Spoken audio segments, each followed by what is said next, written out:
Hello everybody, I am Mohammad Afaq and welcome back to Afaqi Academy. First of all video last तक देखना, like भी करना, share भी करना। अगर कोई डाउट या सुझाव हो तो वीडियोस पर कमेंट भी करना और चैनल को रेड कलर के बटन पर प्रेस करके सब्सक्राइब कीजिए, देन नोटिफिकेशन बेल पर प्रेस कीजिए जिससे कि आगे आने वाले मेरे वीडियोस के नोटिफिकेशंस आपको मिलते रहें। As you have seen thumbnail, इस वीडियो में मैं कंटिन्यू कर रहा हूँ बिगिनर्स लेवल की इंग्लिश को, जो कि क्लास 4 से लेकर 8 तक होती है, जिसमें कि आज हम सीधे डायरेक्ट पढ़ने वाले हैं। मैंने कुछ महीने पहले 2 चैप्टर्स पढ़ाए थे, parts of speech and kinds of sentences for beginners, जिसमें कि मैंने ज़्यादा डिटेल में नहीं समझा था, क्लास 4 to 8 तक के स्टूडेंट्स के लिए था। और इसमें भी, इस वीडियो में भी मैं स्किप कर रहा हूँ नाउन, प्रोनाउन और एडजेक्टिव चैप्टर को, क्योंकि मैं सीधे आपको ट्रांसलेशन जो है वो ईजली सिखाने वाला हूँ। ट्रांसलेशन जो है वो सिखाने का जो क्रम है कि किस क्रम में पढ़ना चाहिए, क्या मुझे छोड़ना चाहिए पहले, क्या मुझे बाद में पढ़ना चाहिए।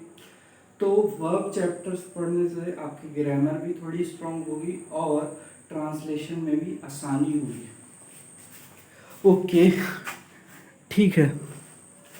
तो ट्रांसलेशन करने के लिए हमें वर्ब्स के टाइप्स ऑफ वर्ब्स पता होने चाहिए, वर्ब्स क्या होती हैं और टाइप्स कितने टाइप्स की होती हैं। वैसे तो वर्ब्स एडवांस लेवल पर क्लास 9th to 12th जब हम पढ़ते हैं, 9th-10th में या 9th to 12th में, मेनली 9th-10th में पढ़ते हैं, तो टाइप्स ऑफ वर्ब्स 11 होती हैं, बहुत ज़्यादा होती हैं। बट हम यहाँ बिगिनर्स पढ़ रहे हैं तो हम सिर्फ 3 टाइप्स की वर्ब्स पढ़ेंगे। ट्रांजिटिव वर्ब सकर्मक क्रिया, इंट्रांसिटिव वर्ब अकर्मक क्रिया एंड ऑक्सिलरी और हेल्पिंग वर्ब सहायक क्रिया।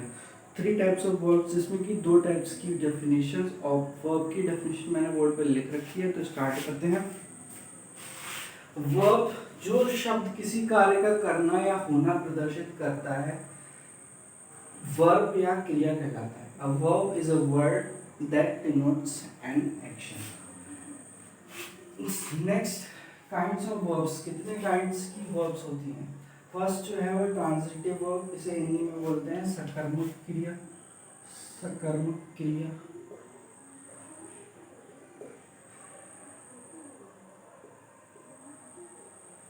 इसकी डेफिनेशन है अ ट्रांजिटिव वर्ब, वर्ब छूट गया है। Transitive verb is followed by an object and gives complete sense और मीनिंग टू अ सेंटेंस। जिस क्रिया के साथ कोई कर्म जुड़ा हो, वाक्य का पूर्ण अर्थ समझने के लिए वो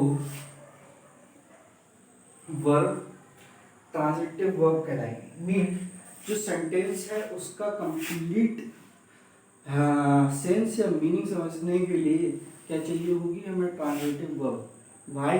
क्योंकि सब्जेक्ट और जो वर्ब है ट्रांजिटिव वर्ब, उसे मिलाकर सेंटेंस कंप्लीट नहीं बनेगा। सब्जेक्ट्स में ऑब्जेक्ट का होना मस्ट है, देन जाके सेंस या मीनिंग बनेगा कंप्लीट सेंटेंस का। अगर हम ऑब्जेक्ट नहीं रखते हैं तो हमें सेंटेंस में पता ही नहीं लगेगा कि सेंटेंस का मीनिंग क्या निकल रहा है। और तो मैं यहाँ पे मैंने 3 एग्जांपल्स लिख रखे हैं, subject, transitive verb, object. Sentence के 3 पार्ट्स हैं, सब्जेक्ट, वर्ब, ऑब्जेक्ट। अब देखो, मदर मेक्स टी, मदर माता बनाती है। क्या बनाती है? अभी तो सेंस कंप्लीट नहीं हुआ, कुछ भी बना सकती हैं, खाना बना सकती हैं या कुछ और बना सकती हैं। तो इसमें क्या है, टी डिफाइन करा गया ऑब्जेक्ट। ऑब्जेक्ट यहाँ पे टी, चाय, मदर चाय बना, माता जी चाय बनाती हैं। तब जाके इस सेंटेंस का जो मीनिंग क्लियर हुआ। अगर यहाँ पे टी नहीं होगा तो मदर बनाती है, क्या बनाती है, कुछ सेंस, मीनिंग कंप्लीट नहीं हो रहा। मीनिंग कंप्लीट करने के लिए ऑब्जेक्ट का होना जरूरी है। फादर रीड्स स्टोरीज, पापा कहानियाँ पढ़ते हैं। प्रेजेंट इंडेफिनिट का है, ये भी प्रेजेंट इंडेफिनिट का है, पापा कहानियाँ पढ़ते हैं। तो यहाँ पे अगर स्टोरीज ऑब्जेक्ट ना हो, फादर रीड्स क्या पढ़ते हैं, कुछ कोई आइडिया नहीं, स्टोरीज पढ़ रहे हैं, बुक पढ़ रहे हैं, मैगजीन पढ़ रहा है, न्यूज़पेपर पढ़ रहा है, कोई भी मीनिंग क्लियर नहीं है जब तक कि हमने ऑब्जेक्ट डिफाइन नहीं कर दिया कि स्टोरीज पढ़ते हैं। She bought a new book, word second form है और ये पास इंडेफिनिट का टेंस है, इसमें सब्जेक्ट शी है बाट सेकेंड फॉर्म है वर्ब की, और a new book is an object, is a object है। अगर यहाँ पे न्यू बुक नहीं होता तो शी बाट, उसने खरीदा, क्या खरीदा, कोई आइडिया नहीं है। बुक खरीदी, पेन खरीदा, या कॉपी खरीदी, या रजिस्टर खरीदा, या फिर एनीथिंग, कुछ भी खरीदा, कोई क्लियर बात नहीं है। अब डिफाइन हो गया है जब ऑब्जेक्ट ए न्यू बुक, तो उसने नई किताब खरीदी। तो ये वाली वर्ब्स जो हैं वो इन वाले, मतलब इन वाले सेंटेंसेस को के मीनिंग को क्या कर रही हैं, ऑब्जेक्ट्स के साथ में मीनिंगफुल बना रही हैं ऑब्जेक्ट के साथ में। नेक्स्ट है intransitive verb, second number. An intransitive verb does not have a subject, does not have a object, sorry, but gives complete sense or meaning to a sentence। जिस क्रिया के साथ कर्म का प्रयोग किया बिना वाक्य का पूर्ण अर्थ समझ आए वहां अकर्मक क्रिया होती है। मतलब an intransitive verb does not need an object.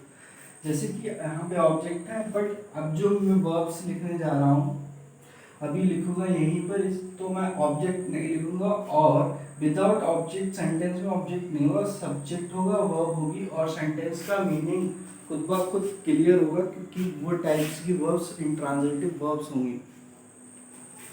Okay, तो मैं लिखने वाला हूँ एग्जांपल्स। तो ऑब्जेक्ट को मैं हटा दे रहा हूँ क्योंकि ज़रूरत नहीं पड़ेगी इसकी, और हम क्या करने वाले हैं यहाँ पे इंट्रांजिटिव वर्ब्स लिखने वाले हैं। 3 एग्जांपल्स मैंने ट्रांजिटिव वर्ब के लिखे हैं और 3 मैं इंट्रांजिटिव वर्ब के लिखने वाला हूँ।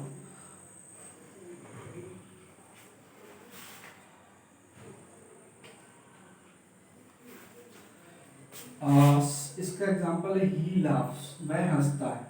अब इसमें सेंस जो है, मीनिंग जो है वो कंप्लीट हो गया है।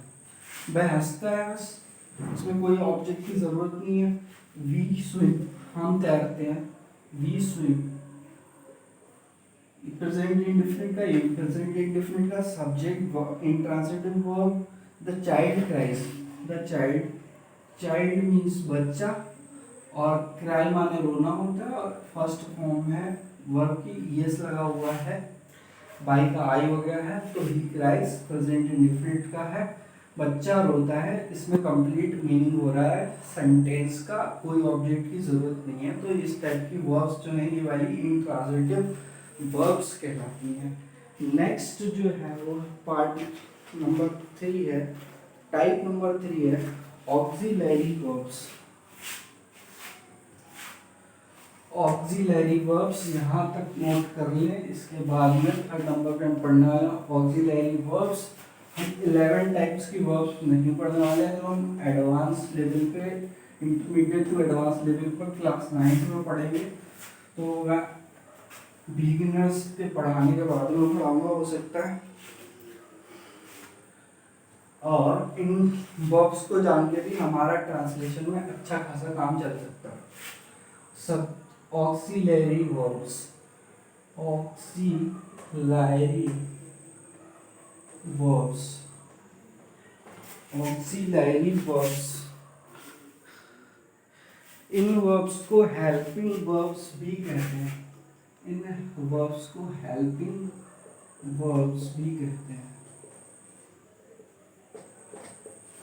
इसकी डेफिनेशन क्या है? The word which helps to make the sentence with the other verbs, which helps to make a sentence with other verbs are called auxiliary or helping verbs. The word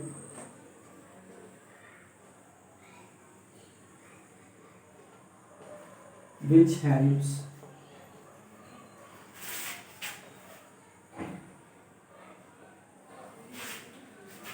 to make a sentence, to make a sentence with other verbs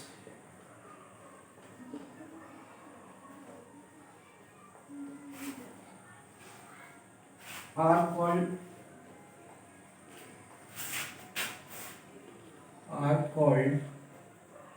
auxiliary or helping verbs.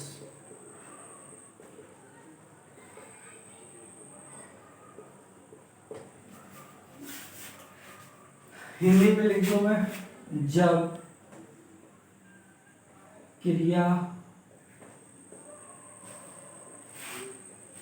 के अर्थ को पूरा करने के लिए अन्य शब्दों का प्रयोग किया जाए, तो क्रिया के अर्थ को पूरा करने के लिए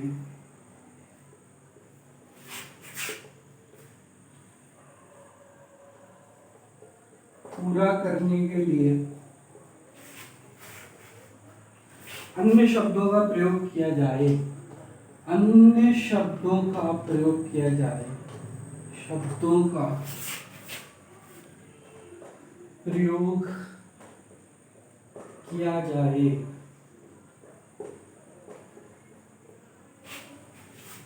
तो ऐसे शब्दों को सहायक क्रिया कहते हैं। तो ऐसे शब्दों को सहायक क्रिया कहते हैं।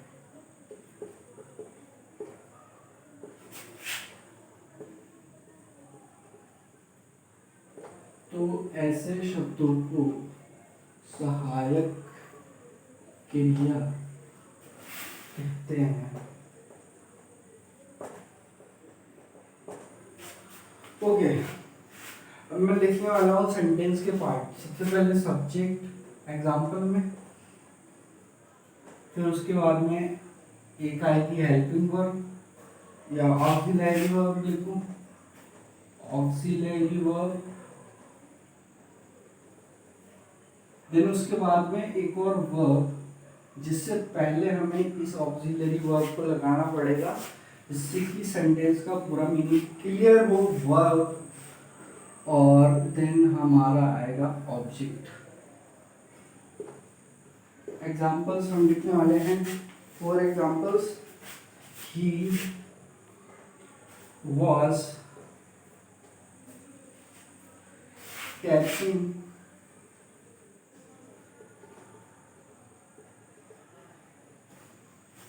फिश, वह मछली पकड़ रहा था। प्रेजेंट कॉन्टिन्यूअस का सेंटेंस है, इसमें जो कैच है वो मेन वर्ब है और वाज जो है वो हेल्पिंग वर्ब है। और वाज लगा करके ये जो वर्ड है ये ज़रूरी है इस वर्ब से पहले आना, जिससे कि सेंटेंस का मीनिंग क्लियर हो। He was catching fish, she is dancing, she is dancing. अच्छा, यहाँ पर ऑब्जेक्ट नहीं है, वह नाच रही है। प्रेजेंट कंटिन्यूअस का सेंटेंस है, इसमें ये इंट्रांसिटिव वर्ब होगी, इसमें ऑब्जेक्ट दे रखा है, ये ट्रांसिटिव वर्ब होगी। पिछला जो भी पीछे पड़ा था ना, तो इसमें कोई ऑब्जेक्ट नहीं दे रखा है। She is dancing. Okay, he is flying kite, he is flying kite, वह पतंग उड़ा रहा है। प्रेजेंट कंटिन्यूअस का है, फ्लाई मेन वर्ब है, आईएनजी फॉर्म है। उससे पहले जो वर्ड आया है इज हेल्पिंग, मेन वर्ब से पहले जो वर्ड आया है इज हेल्पिंग वर्ब है, जो कि इस सेंटेंस के मीनिंग को क्लियर करता है। और नेक्स्ट एग्जांपल है, they are drinking water, they are drinking water.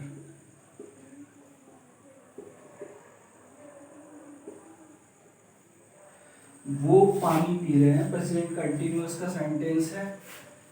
Are इसलिए आया क्योंकि सब्जेक्ट जो है वो प्लूरल है, इसमें इसलिए आया क्योंकि सब्जेक्ट सिंगुलर है। जब आगे मैं सेंटेंसेस पढ़ाऊंगा देन मैं ये सारी बातें क्लियर करूंगा। मेरा मोटिव है पहले आपको ट्रांसलेशन, मेरा पर्पस या एम है आपको पहले ट्रांसलेशन सिखा देना, देन जो ग्रामर की डेप्थ नॉलेज है देन हम उसके बाद में कर लेंगे। पहले हम ट्रांसलेशन सीख लेते हैं। जो हमें ज़रूरत पार्ट मेन हमें ग्रामर का ज़रूरत है वो हम पहले पढ़ लेते हैं ट्रांसलेशन के लिए, और बाद में जो एक्स्ट्रा पार्ट है ग्रामर का वो हम पढ़ लेंगे स्लोली। ओके, अब इन दो सेंटेंसेस में ऑब्जेक्ट है, तो ये वाली वर्ब्स जो है ट्रांजिटिव वर्ब है। ये सिर्फ ये 4 सेंटेंसेस में ये वाला सेंटेंस है जिसमें कि ऑब्जेक्ट नहीं है, तो ये इंट्रांजिटिव वर्ब है। और ये होगी हमारी auxiliary verbs, is, are, am, was, were, this type की वर्ब्स जो है वो हेल्पिंग और ऑक्सिलरी वर्ब्स कहलाती हैं। वीडियो जो का काफ़ी लंबा, अगर आप यहाँ तक आ गए हैं तो वीडियो अंत तक के लिए बहुत बहुत धन्यवाद। वीडियो एंड करते हैं और आपसे मिलेंगे नेक्स्ट वीडियो में वर्ब्स की फॉर्म्स लेकर के। वर्ब की 3 forms, present, past and first, second, third and ING forms लेकर के, जिसमें कि एक फॉर्म को पास्ट पार्टिसिपल भी कहते हैं, एक को प्रेजेंट पार्टिसिपल भी कहते हैं। जो भी जिसे कहते हैं वो आगे की वीडियो में बताऊंगा। तो अभी वीडियो एंड करते हैं एंड पढ़ाई करते रहें।